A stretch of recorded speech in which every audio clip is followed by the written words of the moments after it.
Jimmy Choo sari అనేది మనకి ట్రాన్స్పరెంట్గా ఉంటుంది కాబట్టి నేనైతే ప్రిన్సెస్ కట్ బ్లౌజ్ కట్ చేశానండి. లైనింగ్ అయితే కట్ చేస్తాను. దాని మాదిరిలోనే మనకి శారీలో క్లాత్ని కూడా కట్ చేసుకోవాలి.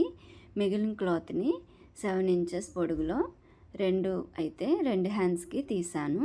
తర్వాత వాటిని అయితే ఇలా సెంటర్లో ఒక నాట్ పెట్టుకొని హ్యాండ్స్ అయితే స్టిచ్ చేసుకోవాలి. పైన కింద కూడా ఇలా నాట్ పెట్టుకోవాలి. స్టార్టింగ్లో ఒక 5 ఇంచెస్ అయితే వదిలేసి అక్కడి నుంచి కుర్చీలు అయితే పెట్టుకోవాలి.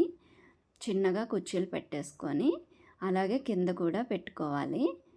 కింద రివర్స్లో పైన ఈక్వల్గా అలా కాదండి, పైన కింద ఈక్వల్గానే ఒకే లెవెల్లో కుర్చీలు అయితే పెట్టేసుకొని దానిపైన ఇలా లైనింగ్ క్లాత్ వేసి ముందైతే కింద కుట్టుకోవాలి.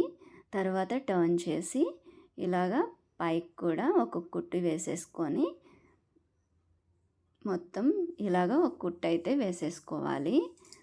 వేసేసిన తర్వాత దాన్ని అయితే ఇలాగ హ్యాండ్ షేప్లో కట్ చేసేసుకోవాలి.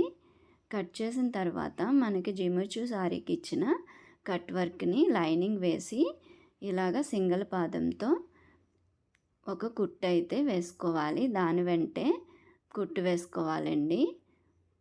మొత్తం కుట్టు వేసిన తర్వాత చాలా జాగ్రత్తగా మూలల్లో సూది తెక్కకుండా జాగ్రత్తగా వేసుకోవాలండి, లేకపోతే సూది అనేది విరిగిపోతుంది. తర్వాత దాని అంచునే కట్ చేసేసుకున్న తర్వాత మూలల్లో ఒక్కొక్క నాటు అయితే పెట్టుకోవాలి. నాటు పెట్టిన తర్వాత ఇలా టర్న్ చేసి దాన్ని ఇలాగా కొంచెం నులపాలి. నులిపిన తర్వాత మనకి అక్కడైతే కుట్టు లూజ్ అయ్యి షేప్ అనేది బాగా వస్తుంది.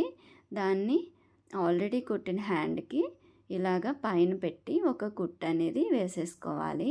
తర్వాత తిరగవేసిన తర్వాత దానిపైన ఒక స్టిచ్ అనేది వేసుకోవాలి.